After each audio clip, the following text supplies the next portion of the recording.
여러분 안녕하세요. 오늘은 2020년 11월 6일 금요일이 되겠습니다. 좋은 아침입니다. 제가 조금 목 감기가 와가지고 목이 많이 좀 컬컬합니다. 조금 약간 센소리 나더라도 양해하시고요. 또 혹시라도 도중에 기침을 좀 하더라도 이해하시기 바랍니다. 음악을 들으면서 시작을 하겠습니다. 알람 게시판 방을 열어보겠습니다.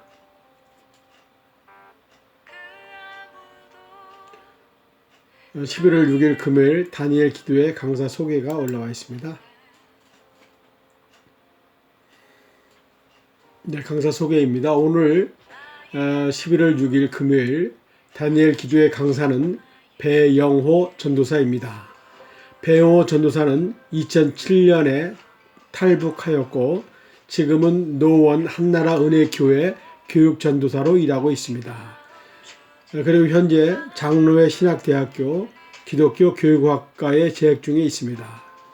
오늘은 그리스도인으로 산다는 것은 이라는 제목으로 오늘 저녁 6시 30분에 우리들에게 말씀을 전해줄 것입니다.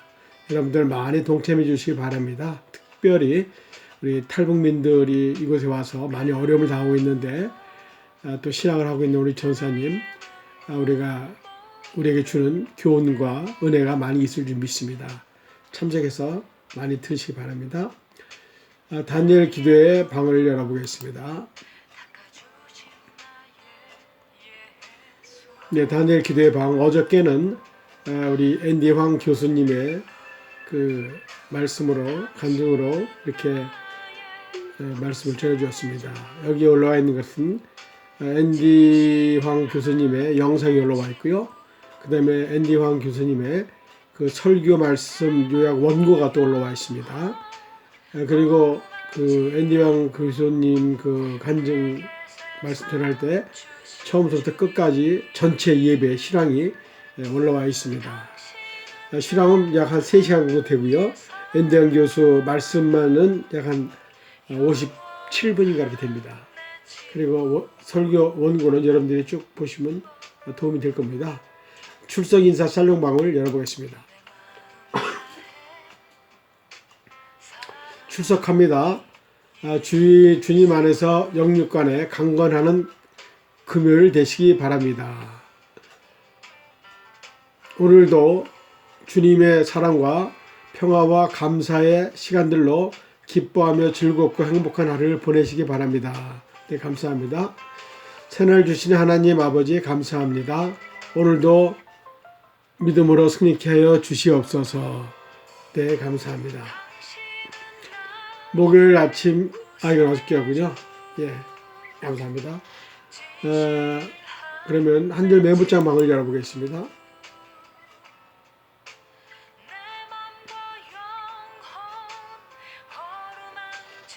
한줄 메모장입니다.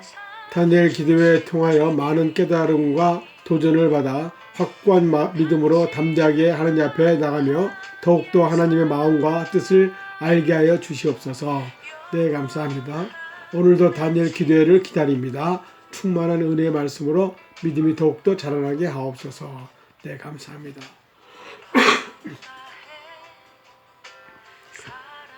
성경 한 절 쓰기 방을 열어보겠습니다.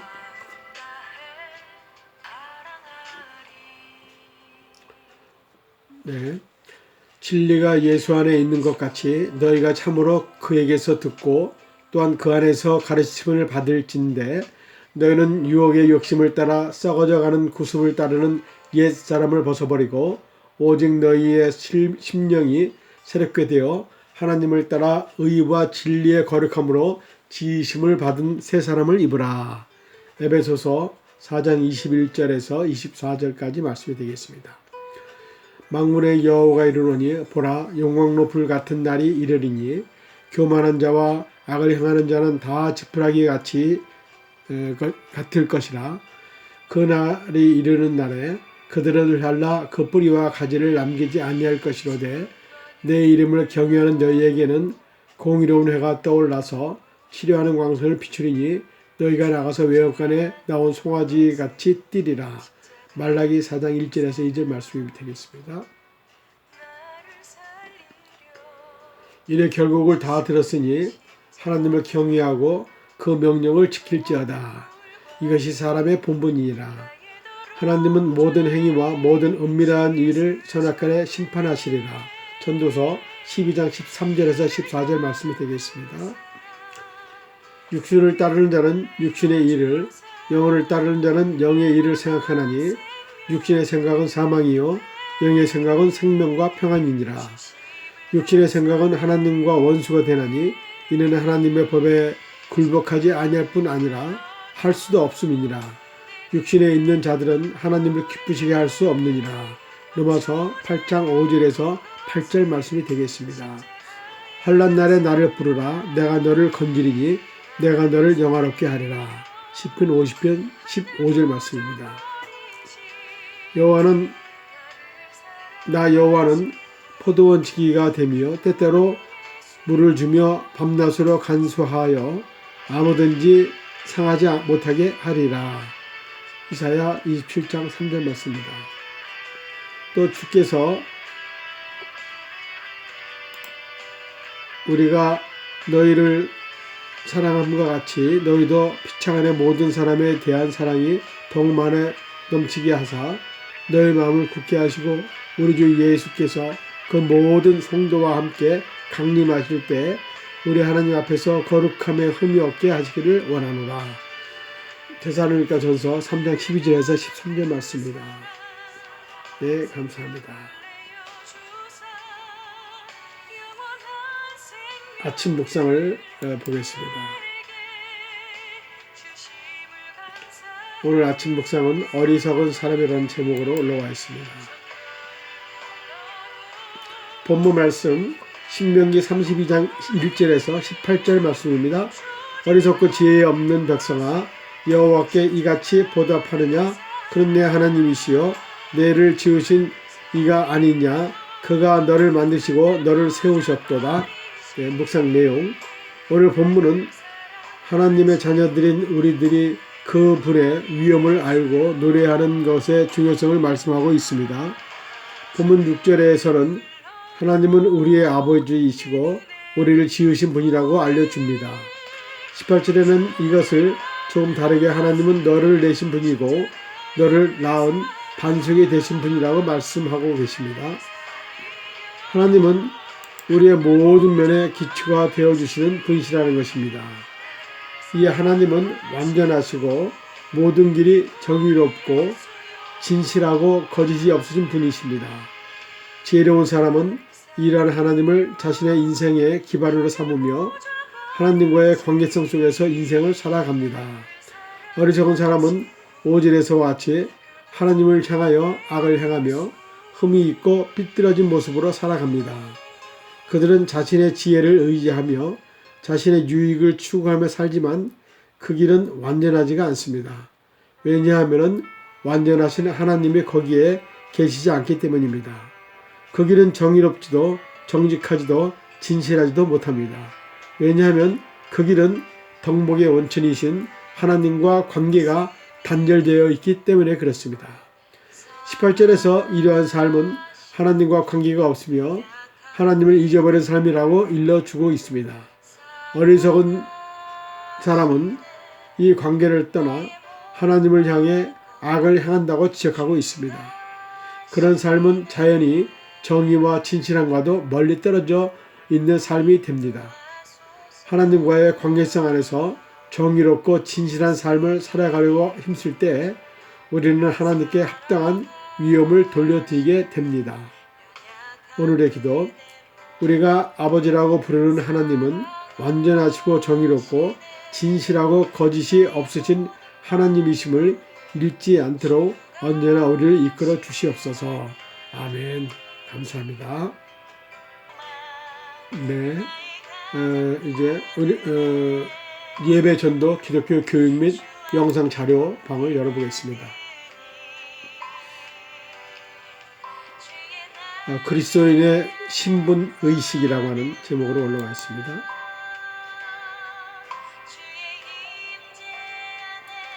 그리스도인의 신분 의식. 우리가 하나님의 자녀라는 신분을 잃지 않고 살아가는 것은 아주 중요합니다. 그런데 그 신분 의식이 긍정적으로 작용하면 그리스도인으로서 세상과 거룩하게 구별된 삶을 살아가는 데 많은 도움이 됩니다.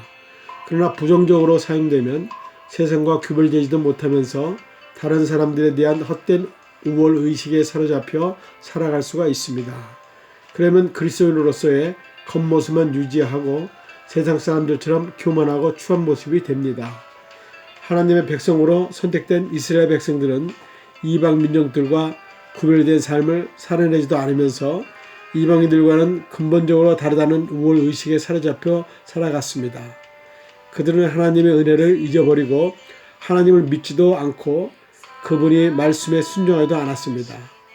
그러면서도 그들은 하나님을 믿으며 그분의 뜻을 순종하고 있다고 착각하면서 근거 없는 우월감과 자신감에 사로잡혀서 다른 민족들을 무시하고 천대했습니다. 성경은 그러한 이스라엘 백성들에게 너희가 아무리 하나님의 백성이라고 해도 이방인들과 다를 바 없이 악하게 살기 때문에 너희도 이방인들처럼 진노의 심판을 받게 될 것이다 라고 단호하게 선언했습니다. 결국 그들은 하나님의 진노의 심판을 면치 못했습니다.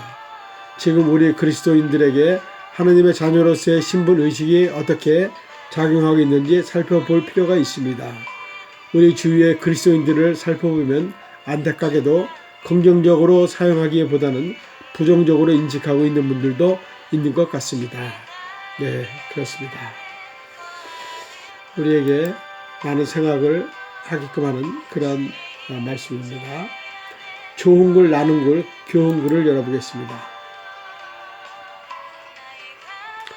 사소한 다툼으로 전쟁까지 이루어진다라고 하는 제목으로 올라와 있습니다. 중국 춘추 전국시대에 오나라와 초나라가 큰 전쟁을 일으켜 수많은 사람들이 죽거나 다쳤습니다. 전쟁의 원인은 오나라가 초나라 태자의 어머니가 사는 지역을 공격하여 큰 피해를 입혔기 때문입니다. 그런데 오나라가 초나라를 공격한 이유는 초나라의 왕이 초나라와 국경이 인접한 비량마을을 잿더미로 만들었기 때문입니다. 근데 그 전에 초나라가 오나라의 비량마을을 공격한 이유는 비량마을의 수령이 부하들을 이끌고 오나라와 인접한 초나라의 종리마을을 쑥대밭으로 만들어 버렸기 때문입니다.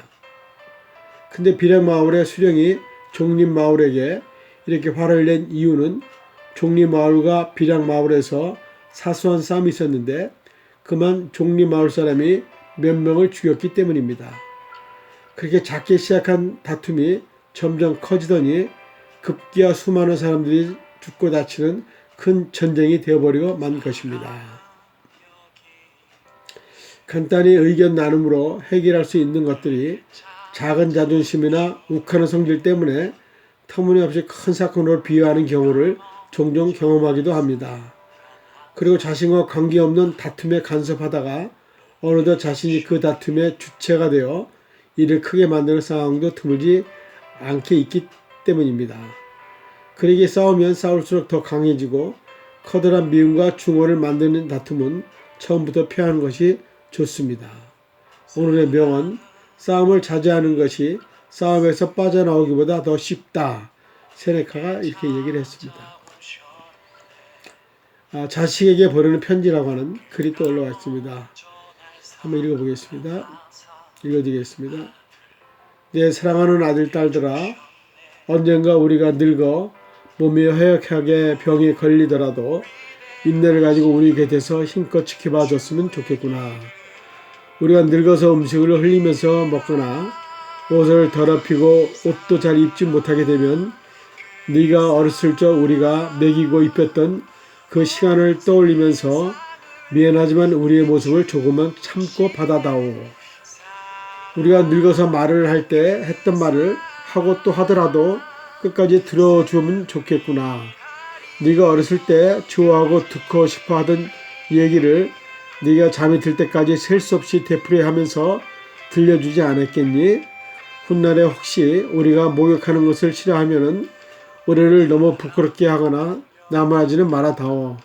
수없이 핑계를 대면서 목욕을 하지 않으려고 도망치던 너의 옛 시절의 모습을 너도 기억했으면 좋겠구나. 우리가 늙어서 새로 나온 기술을 모르고 점점 기억력이 약해진 우리가 무언가를 자주 잊어버리거나 말이 막혀 대화가 잘 안 될 때면 기억하는데 필요한 시간을 좀 내어주지 않겠니? 그래도 혹시 우리가 기억을 못하더라도 너무 염려하지는 말아다오. 왜냐하면은 그때 우리에게 가장 소중한 것은 너와의 대화가 아니라 우리가 너와 함께 있다는 것이고 우리의 말을 들어주는 네가 있다는 것이 중요하기 때문이란다. 우리가 늙어서 다리가 힘이 없고 쇠약하여 우리가 잘 걷지 못하게 되거든 지팡이를 짚지 않고도 걷는 것이 위험하지 않게 도와다오. 내가 뒤뚱거리며 처음 걸음마를 배울 때 우리가 내게 한 것처럼 내 손을 우리에게 잠시 빌려다오. 그리고 우리가 더 이상 살고 싶지 않다고 말하면 우리에게 너무 화내지 말아다오. 너도 언젠가는 우리를 이해하게 되는 시기가 오게 될 테니 말이다. 비록 우리가 너희들을 키우면서 많은 실수를 했어도 우리는 부모로서 줄 수 있는 가장 좋은 것들과 부모로서 보여줄 수 있는 가장 좋은 삶을 너에게 보여주려고 최선을 다했다는 것을 언젠가는 너도 깨닫게 될 것이다. 사랑한다. 내 아들, 딸들아. 내가 어디에 있든지 무엇을 하든지 너를 사랑하고 내 모든 것을 사랑한단다. 혼자서는 아무것도 할 수 없었던 자식들이 어느새 어른이 되고 부모님들은 자식들에게 의지해야 하는 힘없는 노인이 되었습니다. 이제는 우리가 부모님의 든든한 그늘이 되어줄 차례입니다. 그분들의 항상 그랬듯 무한 사랑으로 우리도 마땅히 모든 것을 감싸줘야 할 것입니다. 오늘의 명언, 부모가 사랑해주면 기뻐하여 잊지 말고 부모가 미워하더라도 송구스러이 생각하여 원망하지 않고 부모에게 잘못이 있거든 부드러이 말씀드리고 거역하지 말아야 한다. 네, 좋은 글이 올라와 있습니다. 가정의 정체성이 올라와 있는데 어떻게 읽어드린 것 같고 꼭 이거 좀 깁니다만 다음에 읽어드릴게요. 아니면 그냥 읽어드리고 마실까요? 네, 읽어드리겠습니다. 가정의 정체성. 가정을 어떻게 이해하느냐는 것은 모든 사람들의 삶에 큰 영향을 끼칩니다. 특히 그리스도인에게는 매우 큰 영향이 절대적입니다. 그 첫 번째 이유로 가정은 하나님이 세우신 하나님과의 기관이기 때문입니다. 그래서 하나님은 남자와 여자를 짝지어 주시면서 몸소 그 가정의 주인이 되셨습니다. 두 번째, 가정은 교회와 함께 부름받은 주님의 구원 사역을 위한 사역 공동체입니다. 다른 무엇보다도 가족들이 서로 사랑하는 사역 공동체인 것이지요. 사랑이야말로 가족들을 구원으로 이끄는 관문이기 때문입니다. 세 번째로, 가정은 가장 치밀한 영적 싸움터입니다. 사단이 가족들이 사랑으로 하나 되는 것을 막기 위해 집중적으로 그리스도의 가정을 공격하기 때문입니다. 오늘날 높아지기만 하는 부부의 이혼율과 무분별한 낙태로 죽어가는 귀중한 어린 생명들, 그리고 출산율이 저조하여 자살률이 증가 등 가정이 붕괴되는 이 모든 현상들은 우리가 사단의 유혹에 빠진 채 생육하고 번성하라 하신 하나님의 명령과 정명으로 대적하는 불순종의 현장이 되는 것입니다. 이처럼 교회의 기둥인 가정이 무너지면 교회 역시 무너질 수밖에 없다는 이 긴박한 현실을 바라보면서 가정이야말로 회개를 통해 변화받아야 할 변화의 현장임을 깨닫게 됩니다. 이것이 네 번째 가정의 정체성인 것이죠. 변화는 삶 속에서 일어나는 것인데 가정이야말로 어느 것 하나도 숨길 수 없는 삶의 현장이기 때문입니다. 이제 가정과 교회는 구원사역의 동역자로서 두 손을 맞잡아야 합니다. 그리고 회개를 통한 변화를 갈망해야 합니다. 그래서 믿음과 삶이 하나 되지 못한 채 점점 세속의 늪속에 빠져드는 영적 나태함에서 벗어나 사랑을 주는 삶의 모범을 통해 이웃가정을 하나님의 가정으로 낳아야 할 때입니다. 이것이 가정에 주는 주님의 사명입니다. 네, 감사합니다. 우리가 가정의 중요성을 다시 한번 느꼈으면 좋겠습니다. 재미있는 글과 생활 정보가 남아있는데 시간이 많이 지나서 다 못했습니다. 내일 기회가 되면 또 하는 걸로 하고요. 오늘은 여기까지만 하겠습니다. 여러분 제가 몸이 좋지 않은 가운데도 이렇게 끝까지 들어주셔서 감사합니다. 오늘 하루 복된 하루 되시고요. 오늘도 좋은 하루 되세요. 그리고 저녁에 6시 30분에 우리 카페 다니엘 기도의 방에 저희들이 다니엘 기도에서 일어나는 영상 또 말씀 그 다음에 말씀하시는 분의 그 원고 또 전체적인 영상 이런 걸 전부 다 3가지를 올려놓았습니다. 여러분들이 들어와서 필요한 것들 보시고 많은 은혜 받으시기 바랍니다. 네, 감사합니다. 오늘은 여기까지 하겠습니다. 내일 뵙겠습니다. 네, 감사합니다. 좋은 하루 되세요.